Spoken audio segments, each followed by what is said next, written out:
Hello everyone, good morning. কেমন আছো তোমরা সবাই? আশা করছি ভালো আছো, সুস্থ আছো। আমিও ভালো আছি।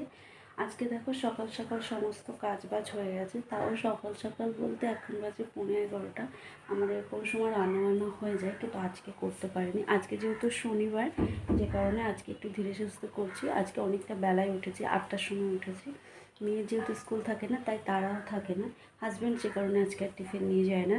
তার টিফিন নিয়ে না যাওয়ার কারণ হলো, আজকে যেহেতু আমাদের বাড়িতে ভেজ হয়, সে তো ভেজ খেতেই চায় না। তার জন্য বললো তোমাকে টিফিন করতে হবে না, আমি ক্যান্টিনে খেয়ে নেবো। তো সেই জন্য আজকে সকাল সকাল উঠিনি।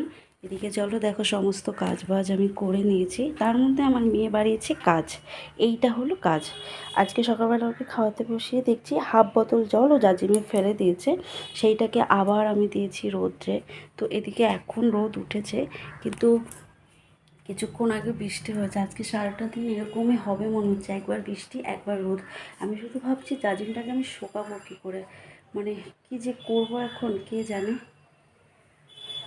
আবার মানে ওই দিকটা মেঘ হয়েছে, এদিকটা রোদ, এরকম। তো যেটুকু শুকায় শুকাবে। এবার যদি না রোদ্রে দিই না, জাজিমটা নষ্ট হয়ে যাবে। জাজিম না, সরি, ওটাকে তোষক বলে। ওটা নষ্ট হয়ে যাবে, যে কারণে রোদ দিই। যেটুকু শুকায় শুকায়, দেখা যাক সারাদিনে কী হয়। আবার হাওয়া ছাড়ছে, মেঘও হচ্ছে।